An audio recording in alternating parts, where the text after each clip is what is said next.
तो जो सीएसके की प्रैक्टिस है वो अब चेपॉक शिफ्ट होने वाली है। जो नावालूर एचपीसी था, वहाँ पे 13 तारीख को लास्ट प्रैक्टिस हुई थी और हमने आपको टेलीग्राम पे इन्फॉर्म कर दिया था कि भाई हाँ, ये लास्ट प्रैक्टिस है। इसके बाद चेन्नई सुपर किंग्स लीला पैलेस लौटी, जिससे कि साफ इंडिकेशन मिला कि भाई साहब ये लोग अब प्रैक्टिस चेपॉक स्टेडियम में करने वाले हैं। इससे पहले विवियांता में रुके हुए थे, जो कि नावालूर के करीब था, लेकिन अब लीला पैलेस में जा चुके हैं, जो कि सिर्फ 7 किलोमीटर दूर है चेपॉक स्टेडियम से। और ऑफिशियली जो हमारे बॉलिंग कोच हैं श्रीधर श्रीराम, उन्होंने भी साफ-साफ बोल दिया कि भाई साहब जो अगली प्रैक्टिस है वो होने वाली है अब चेपॉक स्टेडियम में, जहाँ पे Stephen Fleming, Eric Simons, Michael Hussey ये सारे लोग प्रेज़ेंट रहने वाले हैं और जो प्लेयर्स हैं वो भी जो बाकी के प्लेयर्स हैं जो नहीं आए हैं, वो भी वहाँ पे आने वाले हैं। तो ये कह सकते हैं बहुत बड़ा अपडेट है चेन्नई सुपर किंग्स की तरफ से। अब ये 16 तारीख से ये जो प्रैक्टिस है वो वहाँ पे होने वाली है, ये भी मैं आपको बता दूँ। बहुत सारे सुपर किंग्स घर भी चले गए हैं क्योंकि 16 तारीख को प्रैक्टिस है, उससे पहले वो लोग लौट के आ जाएँगे। और ऋतुराज गायकवाड़ मेरे हिसाब से निकल चुके हैं। 15 तारीख को जो शूट होने वाला है, जो कि मुंबई में होने वाला है कैप्टन शूट, उसके लिए जा चुके हैं। और कौन-कौन से प्लेयर्स कब आना शुरू होंगे, चलिए उसके बारे में सबसे पहले हम लोग बात कर लेते हैं।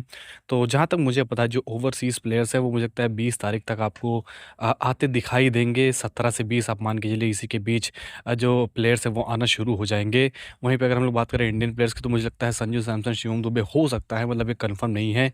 हो सकता है 16 तारीख से ही जॉइन कर ले, वरना ये लोग भी 16, 17, 18 में आपको जॉइन करते हुए दिखाई देंगे। मतलब अब आप ये मान के चलिए कि भाई ज़्यादा आपको वेट नहीं करना है, बस आप मान के चलिए 5-6 दिनों में सभी प्लेयर्स आपको जॉइन करते हुए दिखाई देंगे। और जो फुल फ्लेजेड प्रैक्टिस है चेपॉक स्टेडियम में वो बहुत ही जल्द आपको देखने को मिलेगी, जहाँ पे हमारे सारे ही कोचेस प्रेजेंट होंगे, सारे कह सकते हैं असिस्टेंट कोचेस प्रेजेंट होंगे, सब कुछ आपको वहाँ पे देखने को मिलेगा। तो बहुत मजा आने वाला है आने वाले दिनों में। तो जैसा कि हमने बताया कि भाई आखिरी प्रैक्टिस थी एचपीसी पे, तो आखिरी प्रैक्टिस की बात ही हम लोग कर लेते हैं। तो वहाँ पे अगर हम लोग बात करें तो सिर्फ थाला ही आए थे प्रैक्टिस करने, जो कि अपना न्यू ईएम का बैट लेकर आए थे। अगर आपको नहीं पता तो ये आप फोटो देख सकते हैं, जहाँ पे उन्होंने 45 मिनट्स की प्रैक्टिस करी, राजीव कुमार के साथ थोड़ा टाइम स्पेंड किया, जो कि हमारे असिस्टेंट बैटिंग कोच भी हैं। और फिर आखिर में जो सपोर्ट स्टाफ है, मेडिकल स्टाफ जो भी है, मतलब ग्राउंड स्टाफ, सबके साथ मिलकर मतलब फोटोज खिंचवाई, जिससे कि एक और इंडिकेशन मिला कि भाई ये आखिरी सेशन था एचपीसी पे। फिर बात कर लेते हैं मार्च 22 के बारे में, जिससे मुझसे काफ़ी लोग सवाल पूछ रहे हैं कि भाई साहब मार्च 22 को क्या होने वाला है, मार्च 22 को क्या होने वाला है? क्या रैना वापस आने वाले हैं? क्या अश्विन वापस आने वाले हैं? तो मैं आपको एक शब्द में जवाब दूँ तो मुझे लगता है भाई रैना तो वापस आने वाले हैं, लेकिन जिसके लिए आप सोच रहे हैं उसके लिए नहीं। रैना इसलिए वापस आने वाले हैं क्योंकि चेन्नई सुपर किंग्स एक इवेंट करवा रही है मार्च 22 को एमए चिदम्बरम स्टेडियम में, जहाँ पे एआर रहमान आने वाले हैं। वो परफॉर्म करेंगे, अपनी लाइव परफॉर्मेंस वहाँ पे देने वाले हैं। सीएसके का प्रैक्टिस सेशन भी होने वाला है। कुछ और सुपर किंग्स भी आने वाले हैं, जैसे Murali Vijay, Matthew Hayden, Suresh Raina, S Badrinath और भी बहुत सारे प्लेयर्स आने वाले हैं जो पुराने वाले हैं। और जैसे कि मैंने एक लाइव स्ट्रीम में गेस भी किया था कि हो सकता है कि भाई इन लोग के बीच कोई कंपटीशन या मैच वैच तरीके का हो, तो मतलब ये तो उसी तरफ इंडिकेट कर रहा है। मे भी हो सकता है, नहीं भी हो सकता है, इस तरफ मेरा एक गेस है। और अगर ये गेस सही निकल जाता तो भाई मैं तो बहुत खुश हो जाऊँगा।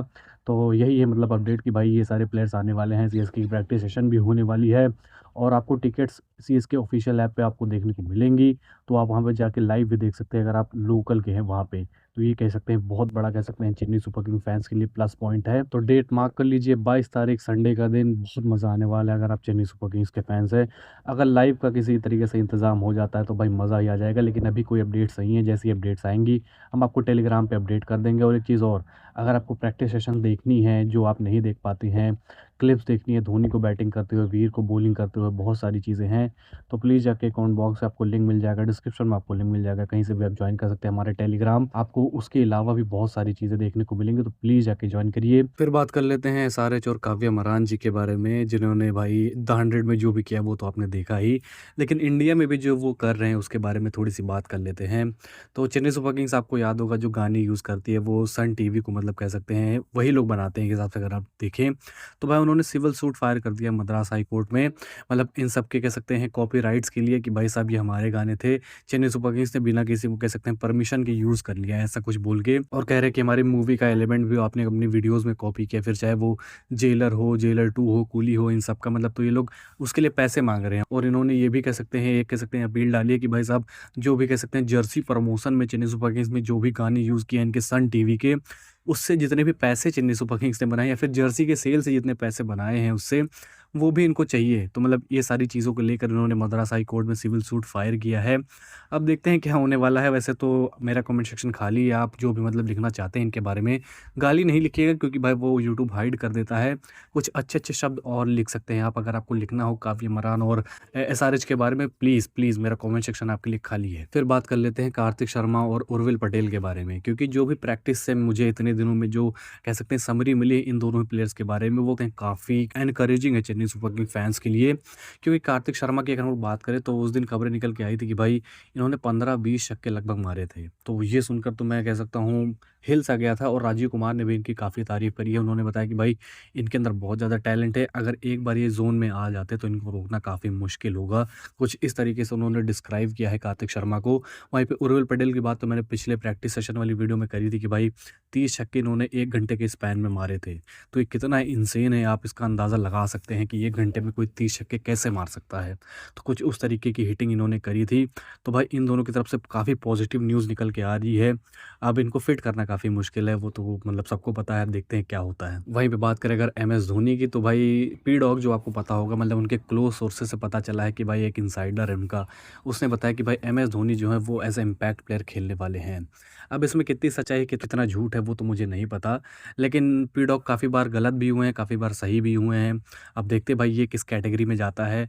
लेकिन अगर आप देखें लॉजिकली तो मुझे लगता है ये सेंस भी बनाता है कि भाई MS Dhoni as a impact player खेलने आए, क्योंकि मतलब उनकी नी थोड़ा कह सकते हैं प्रॉब्लमैटिक है, इसी वजह से मे बी हो सकता है कंसिडर कर रहे हैं उस बार कि भाई एज़ अ इम्पैक्ट प्लेयर ही खेल लिया जाए। अब देखते हैं क्या होता है। आप किस तरीके से देखना चाहते हैं? क्या वो पूरा मैच खेलें या इम्पैक्ट प्लेयर खेलें? प्लीज़ बताइए मुझे कमेंट सेक्शन में। फिर थोड़ी-सी बात कर लेते हैं रैना और अश्विन के बारे में। तो जैसा कि मैंने बताया कि भाई रैना तो वापस आने वाले हैं, क्या अश्विन वापस आने वाले हैं या फिर नहीं? और रैना भी इसलिए वापस नहीं आने वाले हैं क्योंकि वो सीएसके मैनेजमेंट जॉइन करने वाले हैं। वो चेन्नई सुपर किंग्स का एक इवेंट है, उसके लिए वो वापस आने वाले हैं।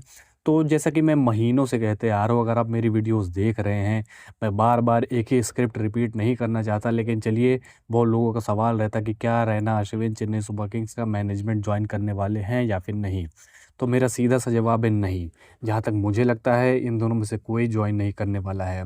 लेकिन मैं चाहता क्या हूँ, अगर इन दोनों में से कोई भी अगर जॉइन करता तो मैं बहुत ज़्यादा खुश होऊँगा। अब देखो मैं इतना श्योरिटी से क्यों कह रहा हूँ, सबसे पहली बात तो जो भी कह सकते हैं स्लॉट्स हैं कोचिंग के, वो सारे ही भरे हुए हैं। बैटिंग कोच हसी हैं आपके, असिस्टेंट बैटिंग कोच आपके राजीव कुमार है, फील्डिंग कोच जेम्स फॉस्टर को अनाउंस कर सकती है Chennai super kings, bowling coach Sridhar Sriram है, स्पिन बॉलिंग कोच और बॉलिंग कंसल्टेंट जो कि एरिक सिमंस है। तो कोई जा नहीं रहा तो भाई कोई आएगा कैसे? हेड कोच की बात रही वो तो स्टीफन फ्लेमिंग है ही, तो बहुत मुश्किल है कि भाई इनमें से कोई भी जॉइन करने वाला है। अब जॉइन करता तो मैं बहुत ज़्यादा खुश होऊँगा, लेकिन मुझे जहाँ तक लगता है सभी का दिल तोड़ते हुए मुझे काफ़ी बुरा लग रहा है। मुझे नहीं लगता कि भाई कोई जॉइन करने वाला है। तो चलिए फिर इसी नोट पर हम लोग इस वीडियो को यहीं पे ख़त्म करते हैं। होपफुली आपको ये वीडियो पसंद आई होगी। अगर पसंद आई तो प्लीज़ भाई लाइक ज़रूर कर दीजिएगा और चैनल ज़रूर सब्सक्राइब कर दीजिएगा ऐसे ही नई वीडियोज़ के लिए। और इसके फैंस आपके लिए तो कह सकते हैं भाई ये जैकपॉट है, ये जो चैनल है। आपको यहाँ पे सबसे पहले अपडेट्स, एनालिसिस सब कुछ आपको यहीं पे मिलेंगी, न्यूज़ के साथ-साथ सब कुछ। तो प्लीज़ जॉइन करिए, सब्सक्राइब करिए और टेलीग्राम जॉइन करना तो बिल्कुल भी मत भूलना। जैसे कि मैंने आपको बताया प्रैक्टिस सेशंस, मैचेस फ्री में कैसे देखने हैं, बहुत सारी चीज़ें हैं आपको वहाँ पे, तो प्लीज़ जाके जॉइन करिए। कमेंट बॉक्स और डिस्क्रिप्शन में आपको लिंक मिल जाएगा, कहीं से भी आप जॉइन कर सकते हैं। तो चलिए फिर मिलते हैं आपसे अगली वीडियो में, तब तक के लिए बाय।